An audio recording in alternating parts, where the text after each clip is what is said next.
I saw a whole army of agents coming in with their briefcase, had their gloves on, searching my office. And what the government was asserting was that they had matched my known print to one of the latent prints that was found on a bag of detonators. And they were asserting that it was a 100% match. Welcome to History Lab. I'm your host, Tamsin Peach, and today on our final episode for the season, we look at forensic science.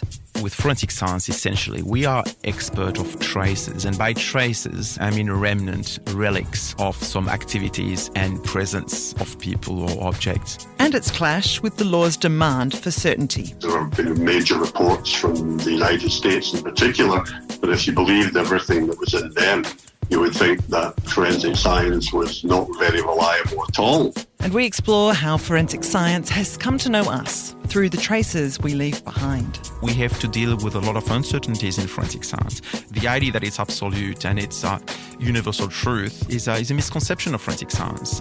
Forensic science is a lot of shades of grey. Oh, this sounds a lot like history to me.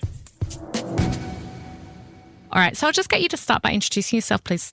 That's History Lab producer Sarah Mashman. So my name is Claude Roux. I'm professor of forensic science. Also, I should start again because I don't necessarily like the big titles, but if I want to be accurate, I should say I'm distinguished professor of forensic science. You can tell he doesn't like to brag, but Claude's worked with the US Secret Service, the Canadian Mounties, the UK Home Office, and the Australian Federal Police on cases around the world.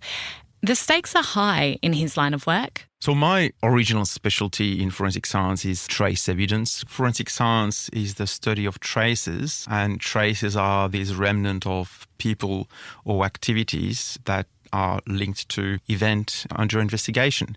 So these traces are proxies of something that happened. And Claude's job is to make these traces talk. Essentially, these silent witnesses, as we call them, that we like to make them speak. Could be little fragments of glass, of paints, of fibers and hairs and all sorts of things. But also over the years, I've also done a lot of research in fingerprint detection.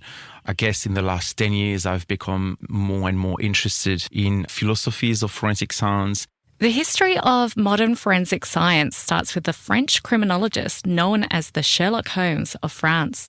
I think there is no doubt that a big inspiration comes from Edmond Locard.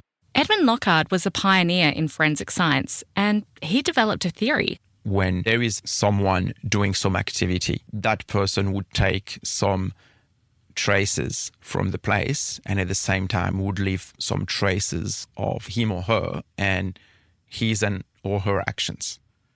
And that's pretty much the premises of what we loosely call Locard's exchange principle. Every contact leaves a trace. Chaque contact laisse une trace. So every contact leaves a trace, and science has the job to interpret and make those traces speak. But what happens when law demands an answer that science can't give?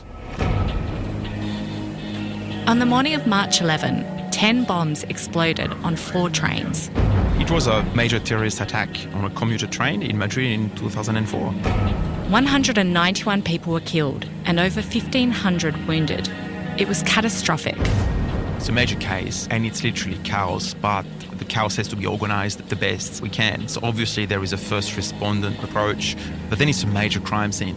So the first thing to see once the scene has been secured and is so dangerous is really trying to understand what happened. And as soon as you have this sort of hypothesis of a terrorist case, then you've got the question about how that happened, whether it was an explosive, what type of explosives, what type of traces we can find.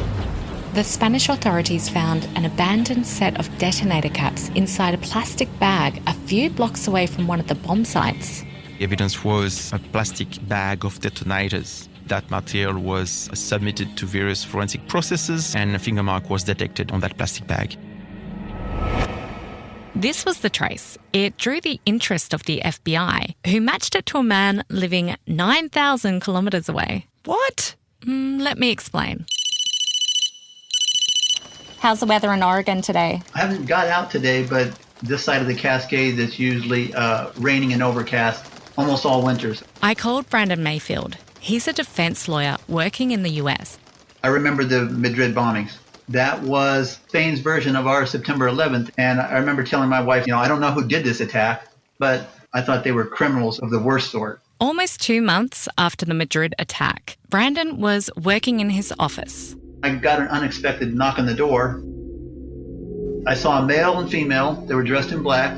At first, I thought they were Jehovah's Witnesses or Mormons. I didn't know, but I was ready to send them on their way, say thanks, but no thanks. But they identified that they were FBI agents, and they said they had a warrant for arrest. They handcuffed me, and then they put the warrant for my arrest on the desk in front of me, where they were standing there with their, not weapons drawn, but, at their side.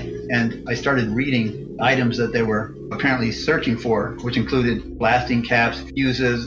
But for me, it was more important to just find out who authorized this search and arrest. So I quickly went to the bottom line and saw that it was authorized by a local federal district court judge here in Oregon, Judge Jones. So at that point, I said, okay, well, let's go see Judge Jones, thinking that it was, clearly a mistake and it would be quickly resolved. Brandon hadn't met Judge Jones before, but as a lawyer, he thought if he just saw the judge, he could sort it out. But that's not how things happened. I was placed in leg shackles. I was cuffed with belly chains, placed by myself in an empty cell. And it was there for the first time that I was able to understand what was going on. And what the government was asserting was that they had matched my known print to one of the latent prints that was found on a bag of detonators. And they were asserting that it was a 100% match. Oof, a 100% match. That sounds pretty definitive to me. But how did the FBI get hold of Brandon's prints? 2 sets of Brandon's prints were in their system. One from when he was a teenager. He'd been arrested for burglary of a vehicle, but those charges were dropped. And he'd also served in the US Army, who fingerprint new recruits when they start. So the US state takes identification pretty seriously. They do. And they have my fingerprints on file. Do I really want to ask? Nothing dodgy. It's standard when you go through immigration in the US. Oh gosh, that means they've got mine too. Yeah, well, they get all 10 digits and a facial scan. And look, I'm not planning on robbing a bank, but having left these traces of myself in another system, it made me wonder how international law enforcement works. And Claude said it's standard procedure to share this kind of information. In major cases like that, you would have international searches. So you would have, the finger mark that was detected by the Spanish police. The image of that finger mark would have been distributed through police channels, and every police force in most countries would have run their databases. Back in Oregon, Brandon kept pushing to see Judge Jones. It was obvious to him that he was either being framed or it was a misunderstanding. And he had an idea why. I wasn't surprised because as a Muslim attorney, at that particular time, I was seeing and hearing about a high incidence of targeting and profiling of Muslims across the U.S. Okay, so what's actually going on here? Let's put this in context. It was almost 3 years after 9/11 happened. America was at war with Iraq, they had invaded Afghanistan, and racial profiling was rife. So Brandon was arrested, but was he actually charged? He wasn't. He was being detained as a material witness. Confused?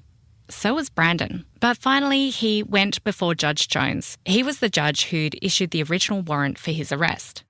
I knew it was not wise to make a statement considering the gravity of the situation. But I said to him, as I said, Your Honor, that's not my print. If it is, I have no idea how it got there. And then after reflecting, again said, Your Honor, definitively, that's not my print. His reaction was essentially, well, here we have an assertion that this is my print by the government, 100% identification, and we've convicted people on murder with little more than a print. Right away, I just felt the walls of injustice closing in quickly around me. I was strip searched. I was stripped of my dignity. I was humiliated. I felt crushed and overwhelmed by the absurdity and the hopelessness of this entire situation. Beside the fingerprint assertions in that affidavit that's made by a sworn officer, every other justification for my arrest had to do with the fact that I was Muslim. I was married to Mona Muhammad. She was an Egyptian, nationalized citizen. I represented Muslim clients, and they even noted that I was seen going to and from a local mosque. I was treated like a common criminal, but even worse. Actually like a terrorist. The FBI were building a case against Brandon, but they denied that the primary reason for the investigation was because of his religion. I have a question. The FBI connected Brandon, who was from Oregon, to a fingerprint on a bag in Spain. Had he been travelling? He says he hadn't, and the FBI had checked the national tracking system. It did not show any airline travel or border crossings in Brandon's name. I don't think I'd been out of the country for a year. I mean, none of this makes sense. If Brandon hadn't gone to Spain, how did they even find a trace of him there? The way that they spun it was that was proof that I must have traveled on false documents. And remember, at this point, the entire forensic case against Brandon hung on one incomplete fingerprint. So how are they so sure it was Brandon's? The FBI ran the partial print through their databases and compared it to millions of others.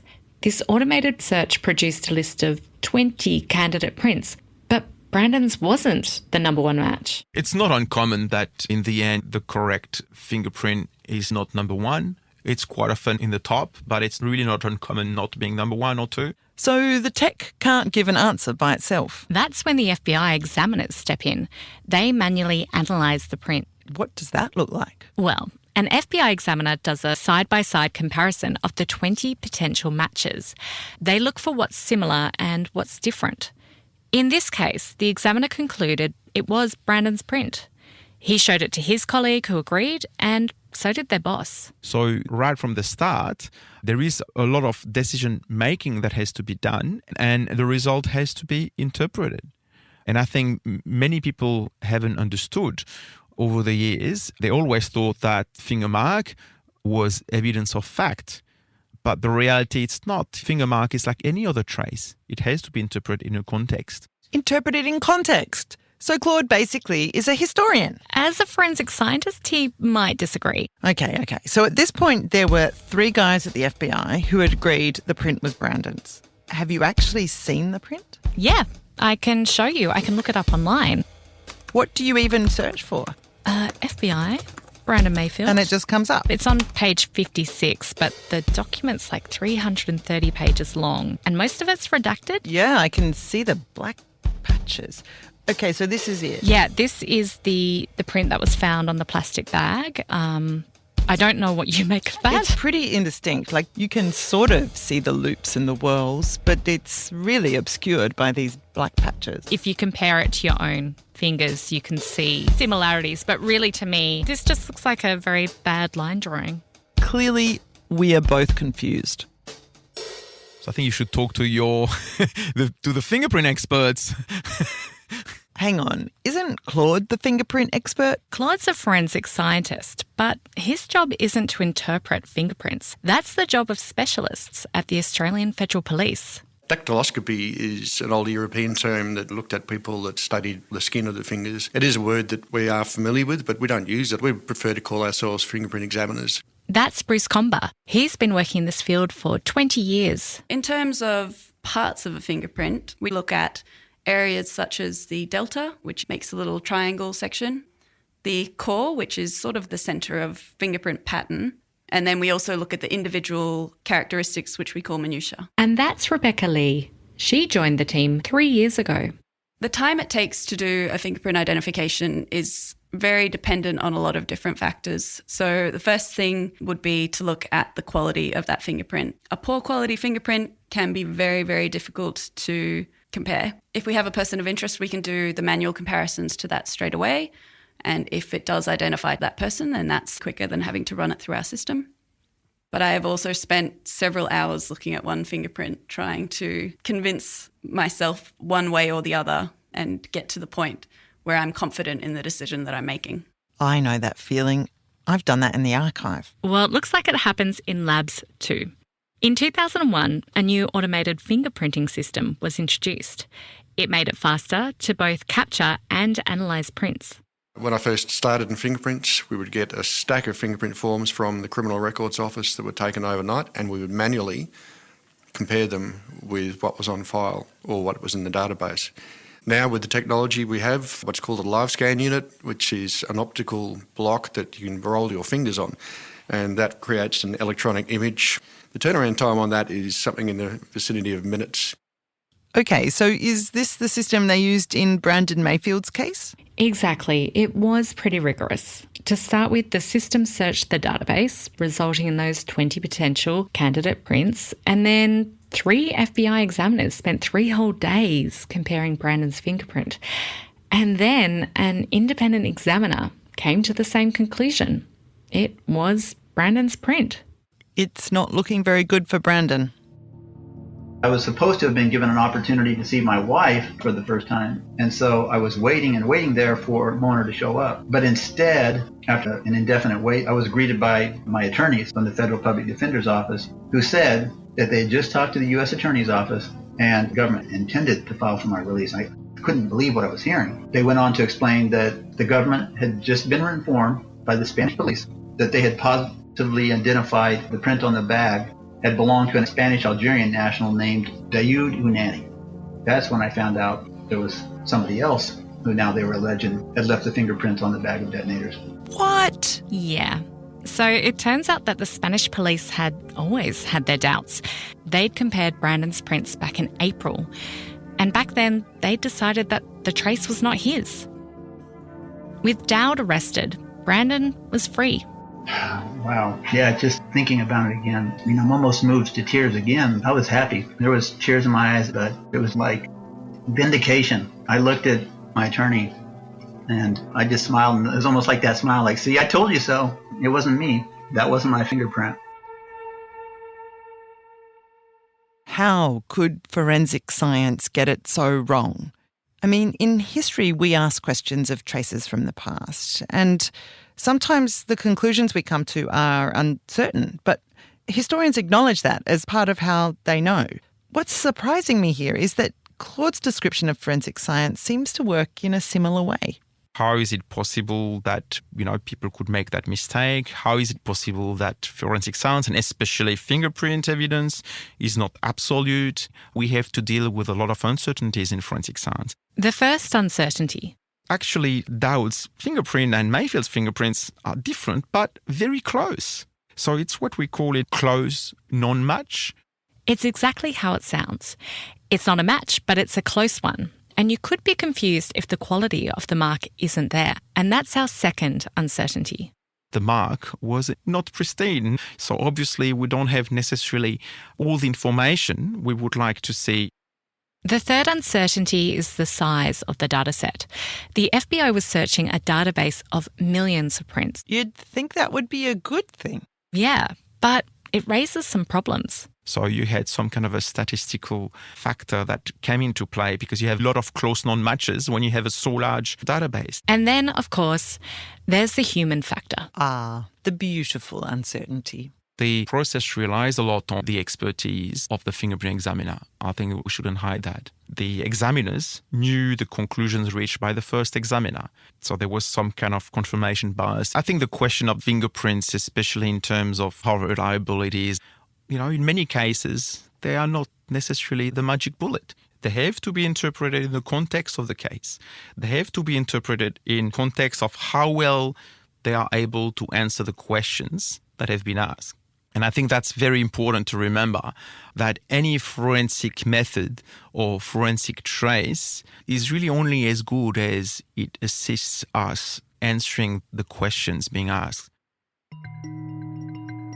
Our fingerprints have formed a key part in the way that the law tries to understand us. They're considered something of a personal seal. So when did fingerprints first appear in Australian courtrooms? Well, they've had a long history of use as an identification system, especially for groups subject to state control, like Aboriginal people, immigrants, and criminals. Yeah, and Australia's got a long record of incarcerating those groups. Australia has been an early adopter of fingerprint in to solve criminal cases. First case was in 1903.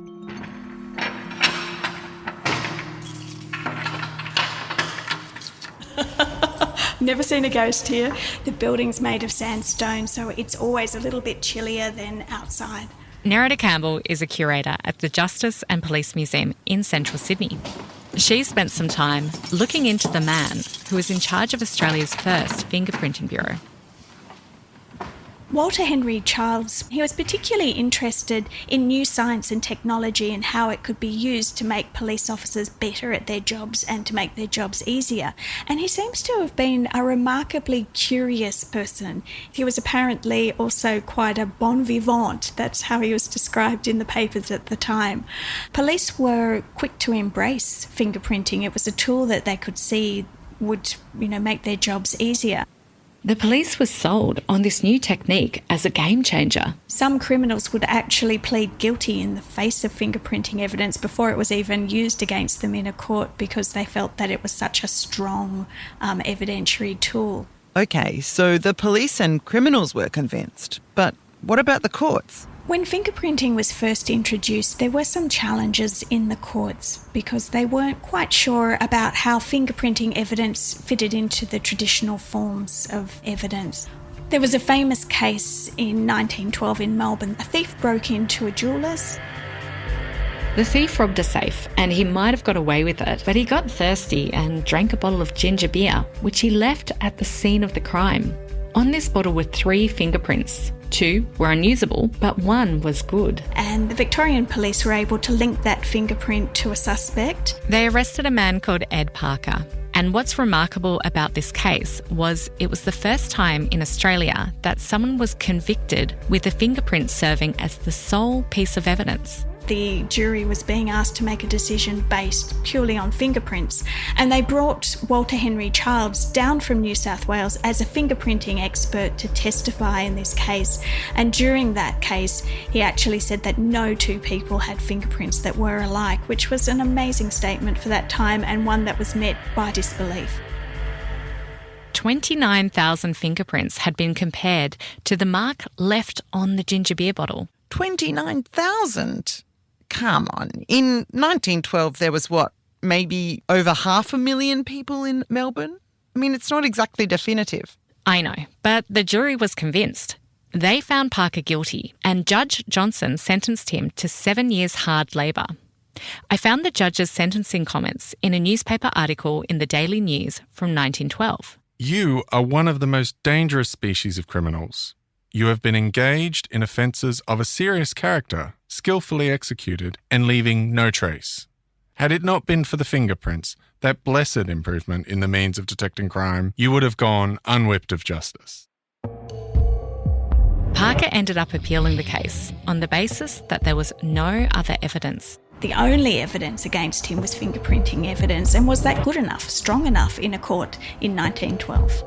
And most of us think our fingerprints are unique, but is this really the case? This question of fingerprints are unique. I think it's the wrong question. It's impossible to have every single fingerprint of every single individual that is born and gives the impression that forensic science is really absolute truth and black and white.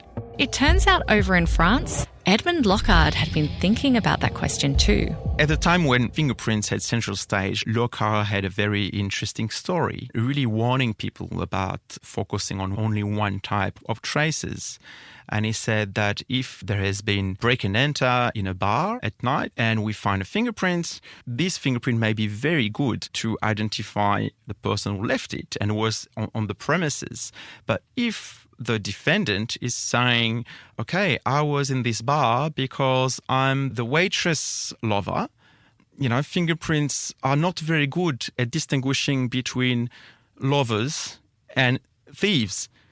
And I think that little story really is a good summary of we have to ask the right questions, because if we don't ask the right questions, we have the wrong answers. And when forensic science is used in the courtroom, that means the wrong person could be convicted. I would love to say to you that never happens, but clearly there have been wrongful convictions around the world where sometimes a contributing factor or the sole cause of it, has been human error and someone giving the wrong result to the court.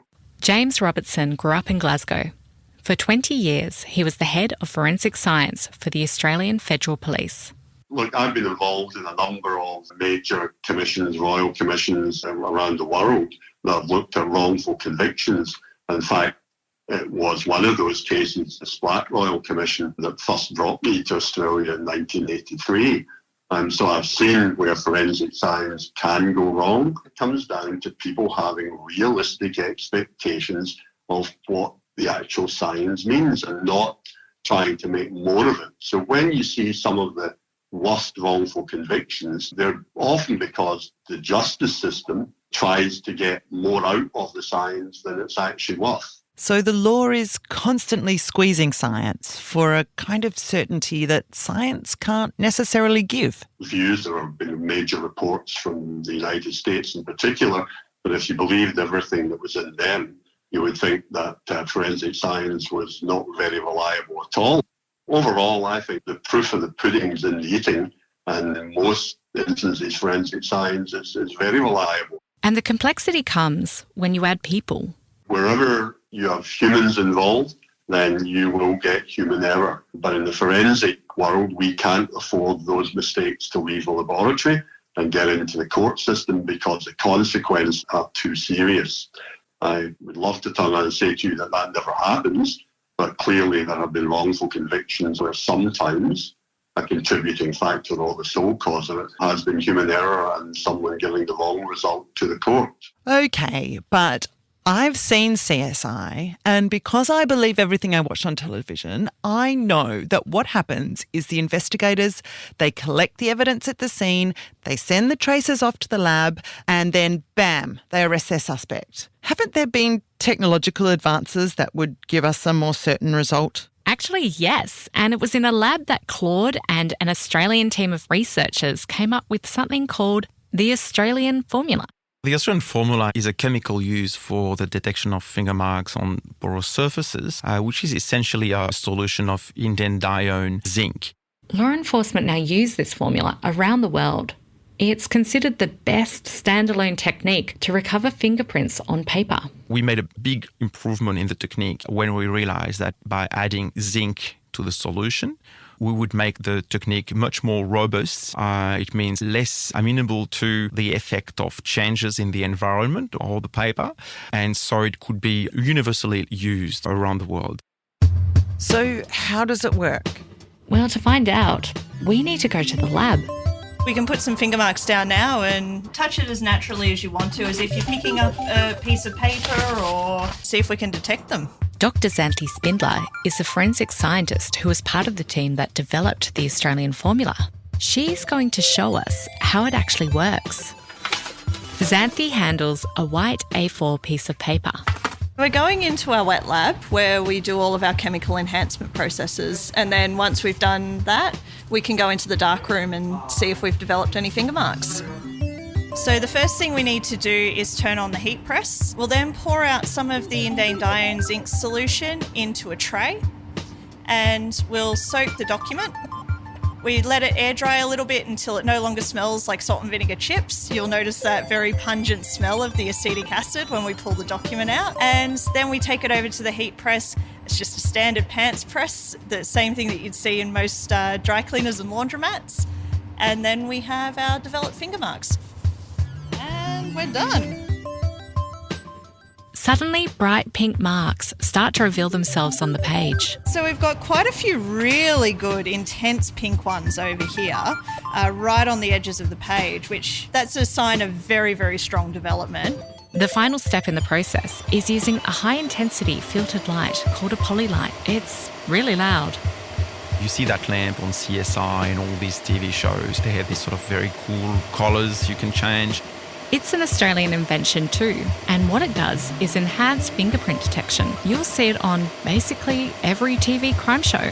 You can see these weaker finger marks pop up in the fluorescence, and this is why techniques like indendione zinc were just such a revelation on top of the existing techniques.